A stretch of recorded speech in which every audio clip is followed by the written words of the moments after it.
Tempo comum, 33ª semana, sábado. Tema: 90. Amar a castidade. Pontos a meditar. 1. Sem a pureza é impossível o amor. 2. Castidade matrimonial e virgindade. 3. Apostolado sobre esta virtude. Meios para guardá-la. Pelo sinal da Santa Cruz, livrai-nos Deus nosso Senhor dos nossos inimigos. Em nome do Pai, do Filho e do Espírito Santo. Amém. Meu Senhor e meu Deus, creio firmemente que estás aqui, que me vês, que me ouves. Adoro-te com profunda reverência. Peço-te perdão dos meus pecados e graça para fazer com fruto este tempo de oração. Minha Mãe Imaculada, São José meu Pai e Senhor, meu anjo da guarda, intercedei por mim.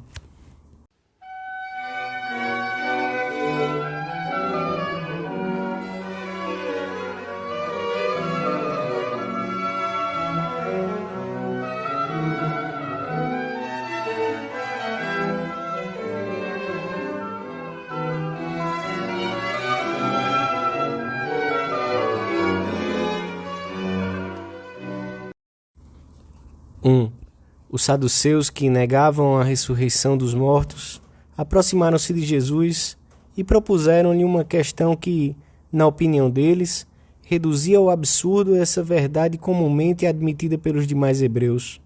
Segundo a lei judaica, se um homem morria sem deixar filhos, o seu irmão era obrigado a casar-se com a viúva para suscitar descendência ao falecido. Ora bem, apresentava-se como argumento aparentemente sólido contra a ressurreição dos corpos o caso de 7 irmãos que tivessem morrido sucessivamente sem deixar descendência. Na ressurreição, de qual deles será a mulher? O Senhor responde reafirmando com citação da Sagrada Escritura a ressurreição dos mortos e desfaz o argumento dos saduceus, comentando as qualidades dos corpos ressuscitados. A objeção revela uma grande ignorância acerca do poder de Deus de glorificar o corpo humano, comunicando-lhe uma condição semelhante à dos anjos, os quais não necessitam da reprodução da espécie por serem imortais. A atividade procriadora limita-se a uns anos dentro da vida terrena do homem, para que possa cumprir a missão de propagar a espécie e, sobretudo, aumentar o número dos eleitos no céu. Só a vida eterna é definitiva. Esta vida é uma passagem para o céu. Pela virtude da castidade ou pureza, a faculdade de gerar é governada pela razão e tem em vista a procriação e a união do homem e da mulher dentro da vida conjugal. O impulso sexual situa-se assim no âmbito da ordem querida por Deus na criação, e é nele e somente nele que deve ser satisfeito. A virtude da castidade leva também a viver uma limpeza da mente e do coração, a evitar quaisquer pensamentos, afetos e desejos que afastem do amor de Deus, conforme a vocação de cada um. Sem a castidade é impossível o amor humano, bem como o amor a Deus. Se é possível renúncia ao empenho por manter essa limpeza do corpo e da alma, abandona-se à tirania dos sentidos e rebaixa-se a um nível infra-humano. É como se o espírito se fosse reduzindo, empequenecendo, até ficar num potinho. E o corpo aumenta, agiganta-se, até dominar. E o homem torna-se incapaz de entender a amizade com o Senhor. Já nos primeiros tempos, no meio de um ambiente pagão hedonista, a Igreja admoestava com firmeza os cristãos sobre os prazeres da carne que, como cruéis tiranos, depois de alvitarem a alma na impureza, inabilitam-na para as obras santas da virtude. A pureza prepara a alma para o amor divino e para uma fecunda dedicação apostólica.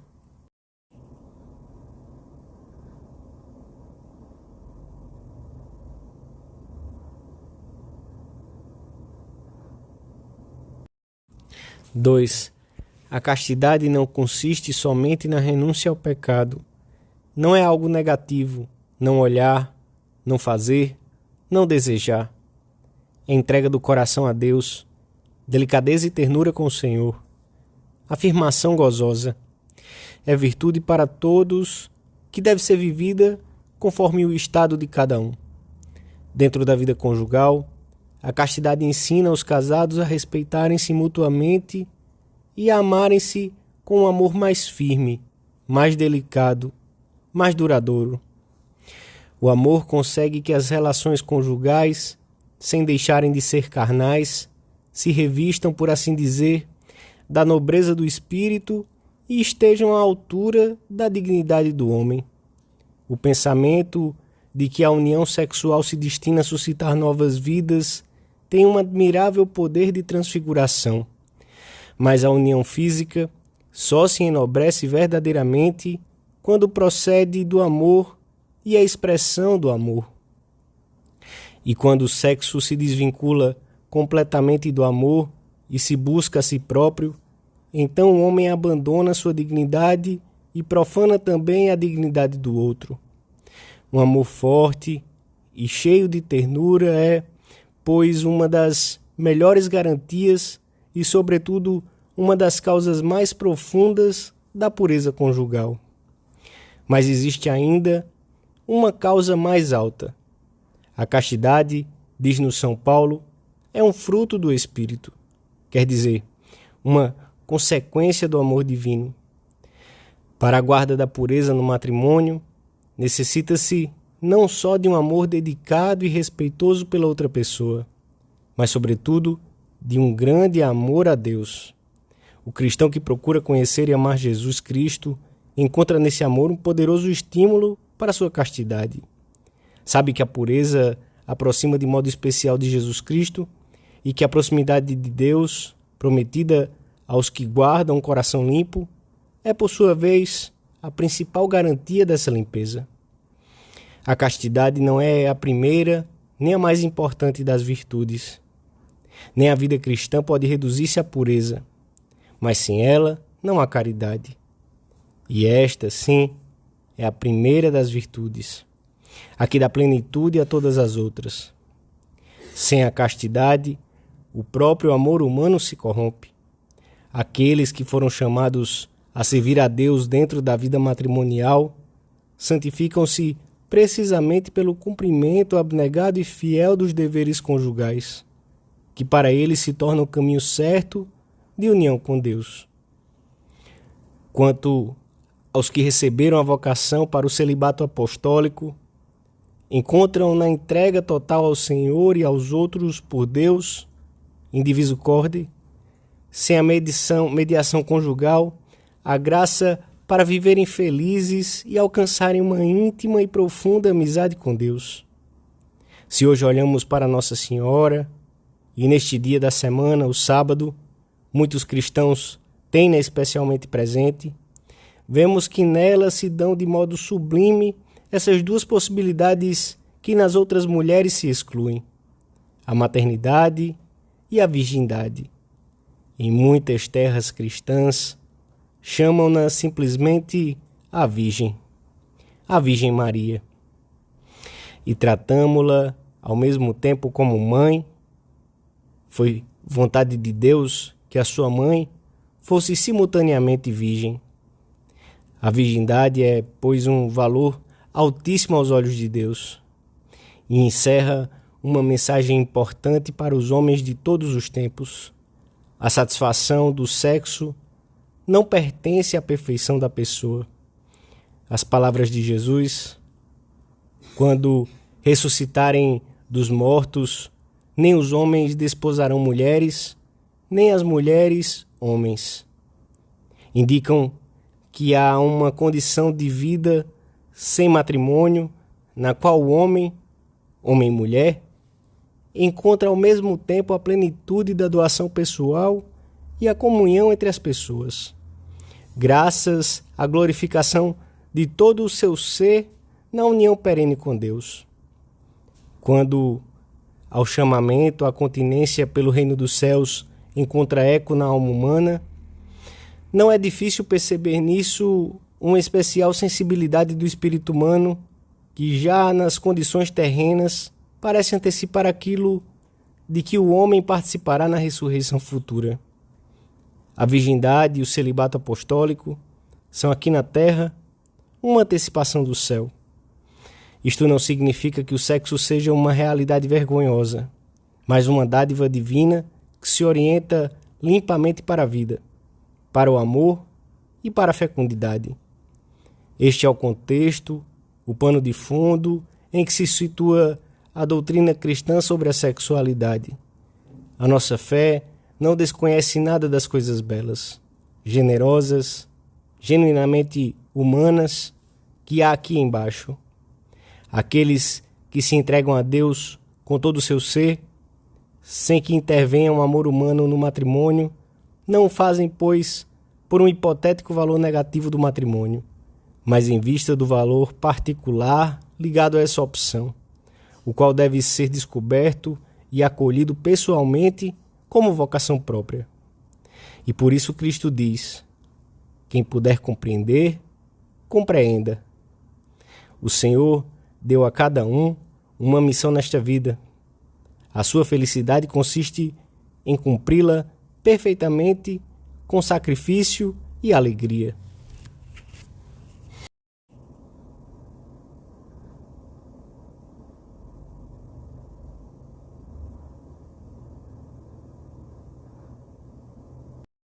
Três.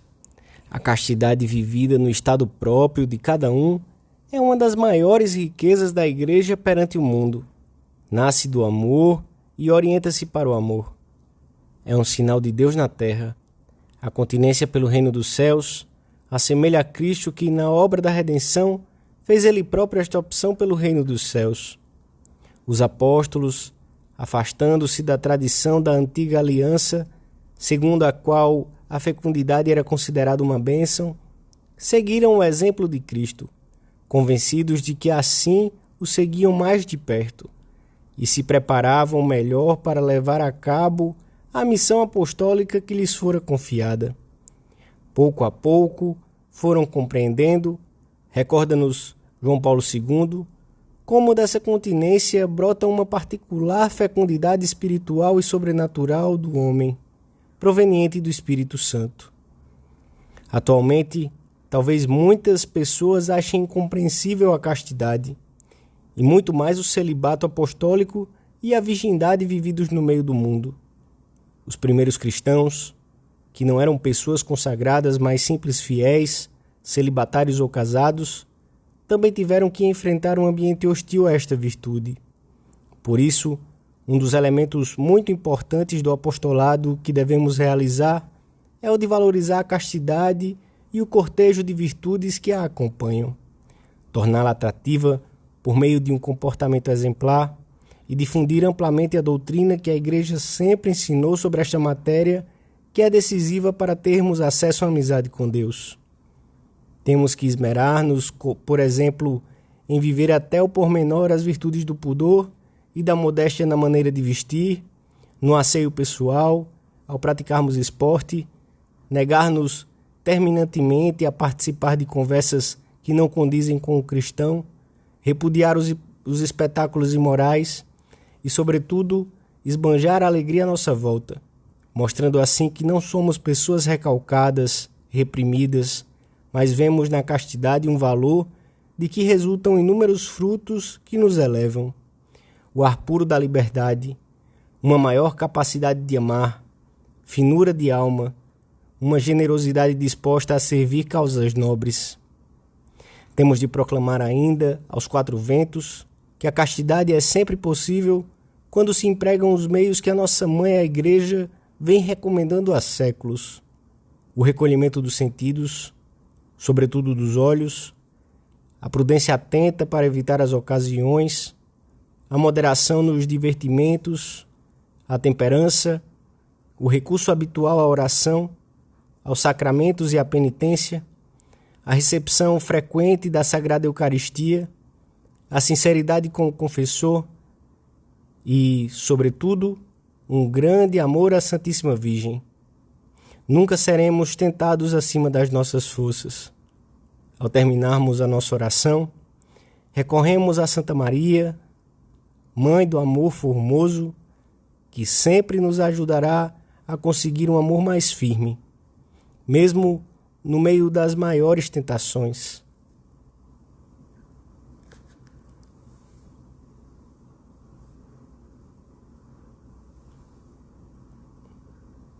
Dou-te graças, meu Deus, pelos bons propósitos, afetos e inspirações que me comunicaste nesta meditação. Peço-te ajuda para os pôr em prática. Minha Mãe Imaculada, São José, meu Pai e Senhor, meu anjo da guarda, intercedei por mim.